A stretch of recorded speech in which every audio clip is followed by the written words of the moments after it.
Good afternoon, everyone. Today, a treat. I have with me Bob Kudla, TradeLikeAGenius.com.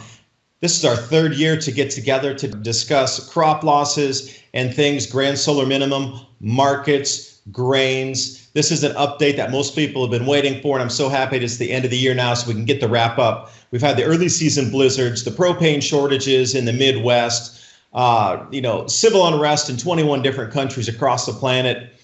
Exports in India of onions causing civil unrest, and everywhere you look, it's about the food, it's about the food, it's about the economy, the trade of food for the next economy, contractions, and everywhere except the United States is looking pretty, well, teetering on an edge right now. The U.S. is a bubble in itself, how well it's doing, but when you look out at the greater landscape in the world, we start to see a lot of things with food price increases and people not very happy about that.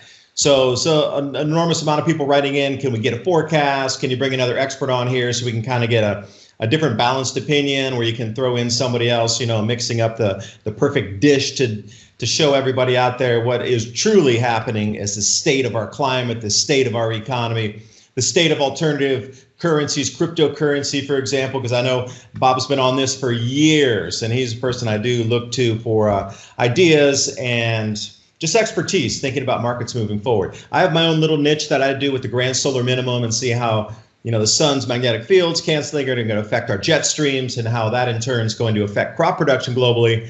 But then we have Bob here over with the crypto and TradeLikeAGenius.com as well with the regular traditional markets with spreads, etc. So we're going to get right into it. I know I've written down a couple questions for you as well out of the chats and different messages that I've received over the last couple of days when you knew Bob was going to come on here. So great to have you back. And I don't even know where to start. So many things have happened.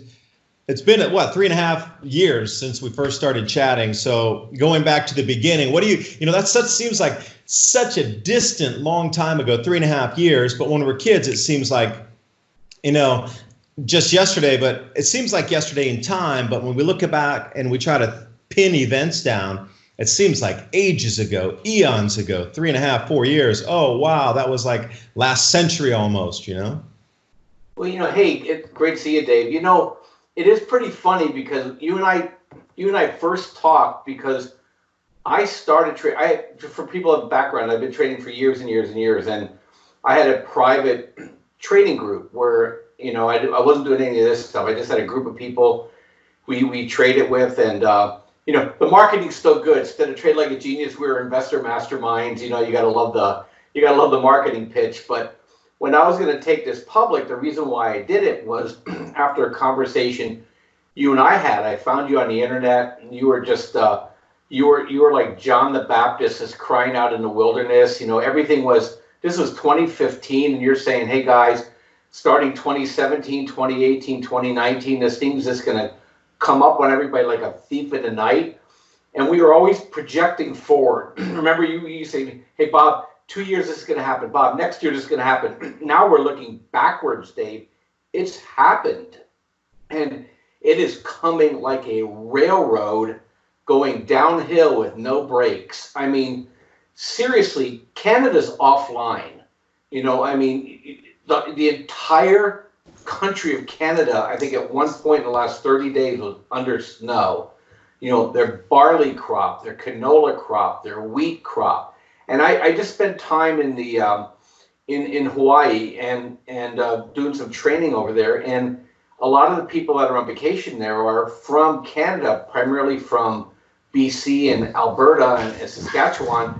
And they just said it's just been amazingly cold. I mean, amazingly cold summer, amazingly cold fall, early winter, and it just basically shut it down. And we talked about this before. Canada goes offline. Canada is one of what I call the surplus belt for grain, and what's been carrying the ball for the last couple of years is as we transitioned, the Ukraine-Russian belt became ideal. And now that's slipping past peak too. And so Russia can't provide the surplus anymore. Australia had to import wheat for the first time, I think, ever. And what's carrying that now is because Brazil expanded their grain production regions. But as you know, Brazil went offline with freezes. They never get freezes in the upland in Brazil, but they got it this year. And what I tell people is, I said, it's not necessarily the absolute cold or the absolute heat. It's the wave function of the jet stream that dips farther than what these crops are used to seeing and tags them before they can be harvested. And that's what caused the problem. I mean, that's what's caused the problem in the U.S. this year. And look at the Midwest. I mean, we're getting snow. I think they got this freeze last 2 weeks was all the way down into Mexico. We had 30 below normal temperatures in Baja, Mexico. And right now, I'm talking to you, today's Tuesday, the 19th. Not sure when we're going to throw this bad boy on, but we're having a tropical storm coming out of Baja that's falling apart, meaning a northern winter storm in November. And this is the kind of stuff that you expect, is these extremes. And guess where it's ending up? Right over my house in Southern California. We're going to get an inch plus of rain in Southern California next 2 days. And then a week later, we're going to get another storm. And then 2 weeks later, we're going to get another storm. And this was not predicted by the experts out there. They said, hey, we're going cold, we're going dry, expect droughts, and we'll start filling up the reservoirs again. And so this gets people all unnerved because the USDA, where I follow the grains in the US, are always saying bumper crop, bumper crop, bumper crop, and then they get caught off guard. And the crops might be good, but you and I talked about this before. The wheat might be of high quantity, but the quality is just atrocious. In fact, it's getting to the point where they can't even feed it to the cattle. It's just getting the moisture is causing it to rust. And don't get me started on China. People always say, "Oh, is the U.S. going to take China down?" I'm like, China's going to take China down. They are right now. We're worried in the U.S. that Smithfield Foods changed their entire production to basically slaughtering whole hogs, cutting them into thirds, freezing them, and putting them on railroad cars heading to China. And the CEO of Smithfield Foods says, "Hey, this can affect the supply of pork in the United States."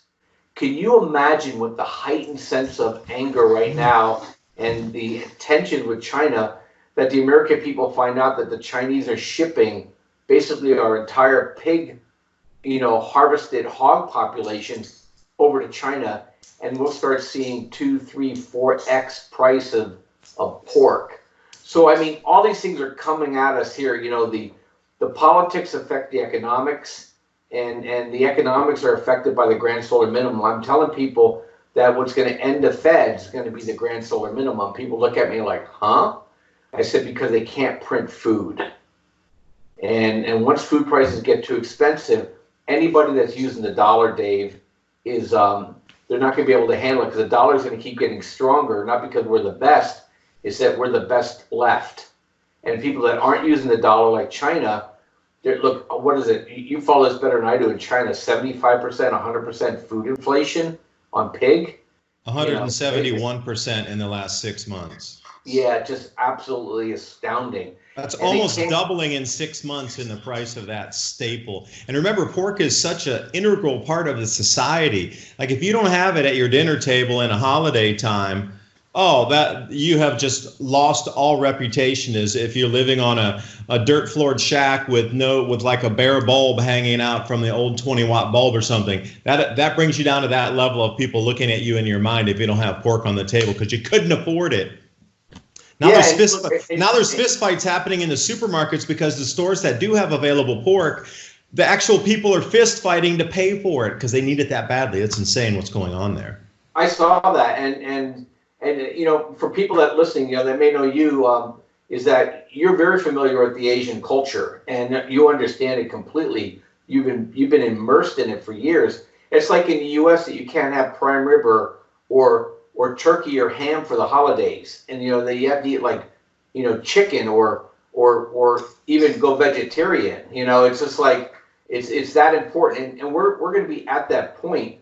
When grain prices get too high, Dave, they basically slaughter the animals, okay, and they reduce the herds. So in the beginning, you get a reduction in the price and the cost of the meats, but then it becomes extremely expensive. And yesterday I had a friend over, we were watching football, they're from Minnesota, they're dairy farmers. And he said, Bob, that's not the only problem we have with the farming, is that you can't get people to work the farms either anymore. So you're starting to have supply issues from a not growing it perspective because they can't, and also at the same time you're not going to be able to get the crop out of the ground. And what for people to understand is that farmers in the U.S., we're a little bit lucky because we're deep north and south. But what happens is you start swapping grains from higher quality to lower quality. You go from corn to wheat. If you can't get the wheat in the ground, maybe soybeans. If you can't get that, you're to barley. And it's ironic. Those who are Christian, if you read the Bible, they said it gets to a point where people can't afford the oil and the wheat, and they only have enough money to be able to buy barley. This is the context behind it, because barley is the cheapest, fastest growing of all the grains.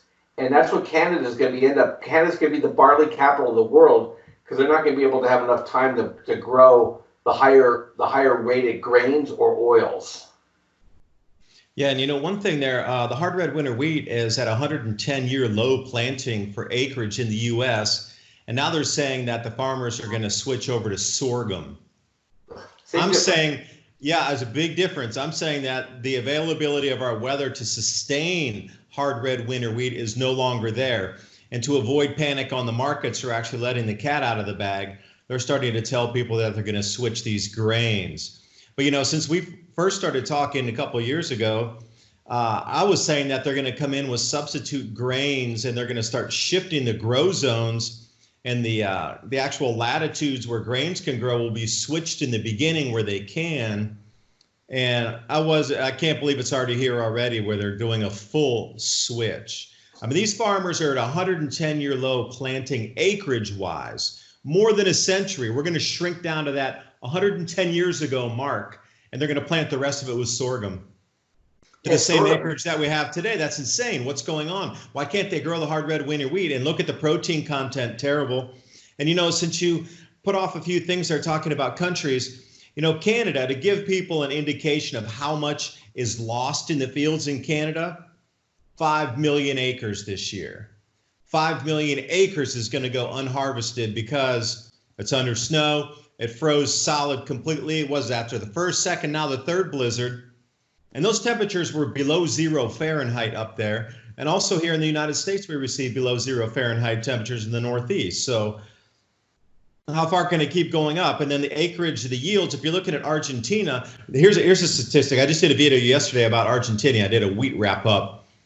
The excellent wheat in Argentina is 0.4% this year compared to 9% last year. 0.4% this year is excellent quality.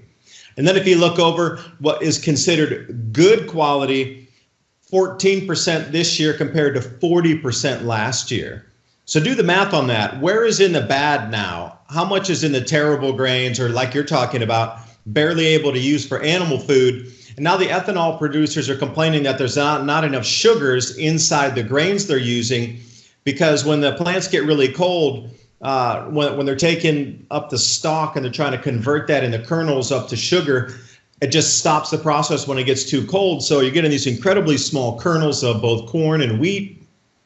And the ethanol producers are like, we actually have to have more throughput to equal the same amount of output. So they need more tonnage in, because what they're getting as a base stock product is not nearly remotely quality enough even to make ethanol. That's even scarier. Animal feed is one thing, human consumption is another. But when it comes down to the point where the food is so poor quality that ethanol producers are struggling to keep their supply chains full because they have to use a percentage over to equal, it's getting into la-la land now. And I can't believe that more people aren't talking about this, but it's the same MO. USDA, we're having great crops. They're 5 months behind on their forecasts or their information releases anyway. Private crop forecasters is where we need to go. Now, it's a sad day when the American government has totally dropped the ball on agriculture, where we need to go to private grain tours and social media to get the true state of what's happening in the fields versus what the government statistics are releasing. Yeah, and Dave, just so people know, is that is by design. When we as traders, we've known for quite some time that these government agencies are the tools of the people who sponsor them. So, when you trade gold and silver, it's the banks that are the customer, right? So they're always looking to suppress gold and silver prices because that affects the ability from the government to do Ponzi. Well, the same thing happens on the food side. They're always suppressing the price of food through rosy acreage and production because their customer is ADM and the banks. And if they can gain control over the farmer and force the farmer to sell when they don't want to sell, or force the farmer to get into the futures market and actually drive the price down, that's what they want. I mean, the whole movie, The Wizard of Oz, was designed around the whole thing. The Wicked Witch of the East were the New York bankers. The Wicked Witch of the North was the Chicago futures traders. People don't realize this is way back when, and the reason why it was the gold and the silver and the rubies is that was hard currency. And so this has been a battle we've been fighting forever. So, I listen to the USDA because I know they're going to jam the corn and wheat and soybean prices in the future market. But other than that, they're really worthless. And thank God for social media. Social media and the whole digital blockchain will eventually, when I think we get on the other side of this nightmare that we're going to go through this next decade, is going to replace all these government agencies. Because what's going to happen is, you listen to the CEO of First Majestic Silver. He's like, I don't know why I need a silver exchange in New York when I can get together with all the other silver producers and say, we'll create our own market using blockchain, and you can't participate unless you are a buyer or seller of silver and actually will take possession instead of selling these false contracts. It's called naked shorting in the business, where you can just overwhelm, a producer with fake contracts to force the price down, even though that's not the market price. And what's so frustrating from our end is now you're hearing around the world, we need socialism because capitalism doesn't work.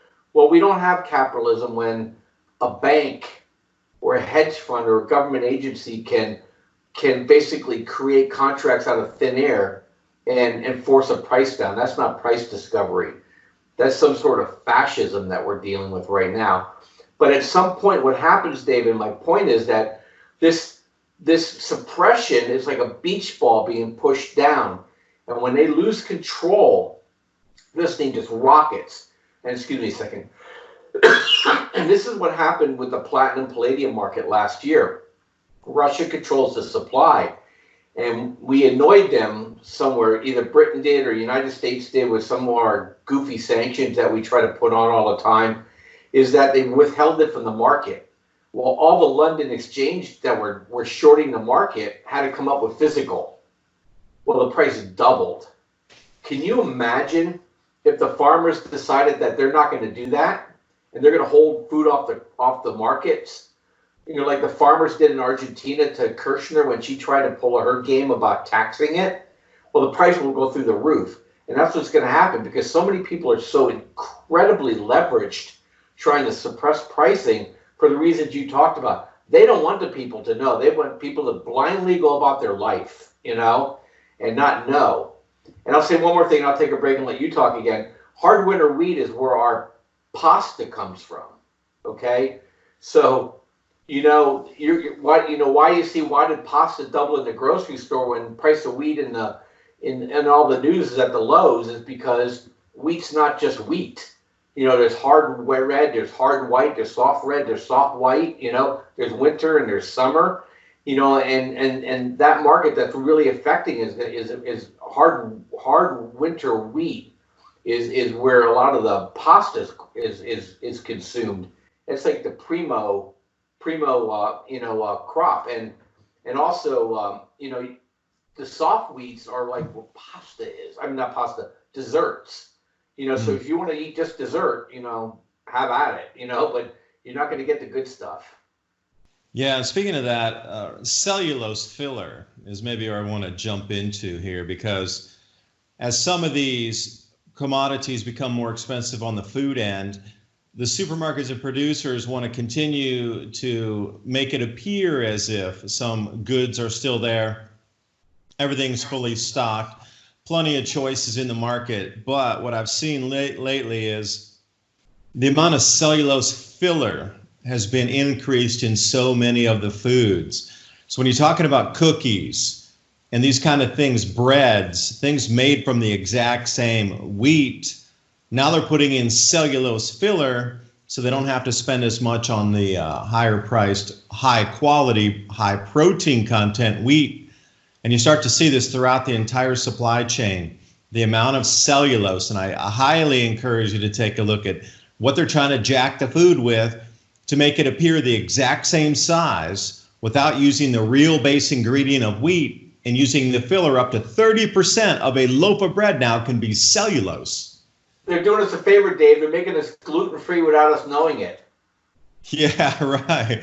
So think about that. When they run out of the filler, at some point, the human body can't accept that anymore. And they did an enormous amount of experiments, like how much a human body could consume in cellulose before it starts to starve, because there's just not the calorific intake in there.